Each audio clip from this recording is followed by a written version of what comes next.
मैं एपी विश्वकर्मा स्वागत करता हूं अपने यूट्यूब मंच पर। दोस्तों, जो विशेष सत्र चल रहा है लोकसभा में अभी, उसमें जो है रमेश पिदूड़ी की तरफ से जो बात कही गई है, जो कि बीएसपी के सांसद हैं, एमपी हैं, जिस तरह से कटु बातें कही गई हैं, जिस तरह से असंसदीय भाषा का प्रयोग किया गया है, दरअसल वही बीजेपी का असली चाल चरित्र और चेहरा है। वो समझिए जो भाषा है वो रमेश पिदूड़ी का नहीं है, वो बिल्कुल ही बीजेपी का मानसिकता का सही परिचय है और वही एक्चुअली वो रियलिटी है बीजेपी का चाल चरित्र और चेहरा।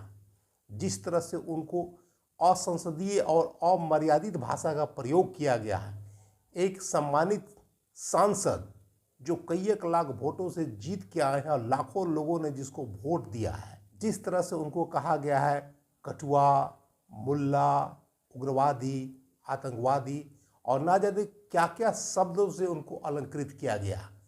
इस तरह की जो है अमर्यादित भाषा हमको नहीं लगता है कि इतने दिनों में कभी कहा गया होगा किसी धर्म विशेष के किसी सांसद पर।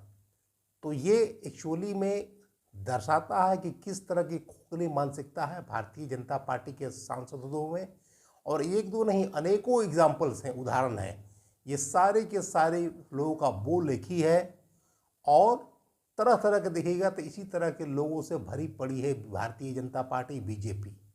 इसमें बहुत कमी है अभी, इन लोग को दूरदर्शिता की कमी है। सीट लाने से कुछ नहीं होता है, क्योंकि जो सीट कभी 303 है या 353 है, वो आपको 3, 4, 5 भी हो सकता है। अगर आप संयम नहीं रखेंगे, अच्छी भाषा का प्रयोग नहीं करेंगे, अपनी मर्यादा का ख्याल नहीं रखेंगे, तो आपको सीटें को जीतना व हारना कोई बड़ी बात नहीं है।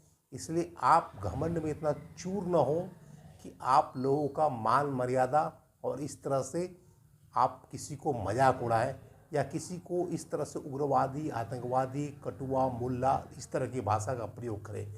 क्योंकि हमारे देश के जो महान वैज्ञानिक और हमारे देश के जो राष्ट्रपति रहे हैं अब्दुल कलाम, क्या उनके बारे में आप इस तरह की भाषा प्रयोग कर सकते हैं? क्योंकि मुस्लिम लोगों का भी कंट्रीब्यूशन को आप कम नहीं आंक सकते हैं हमारे देश की विकास में, उन्नति में। तो इस तरह की भाषा का प्रयोग करना ये भारतीय जनता पार्टी की खोखलापन है और ये उसका असली चाल चरित्र और चेहरा को उजागर करता है। आज के वीडियो में इतना ही, मिलते हैं अगले वीडियो में। Thanks for watching this video.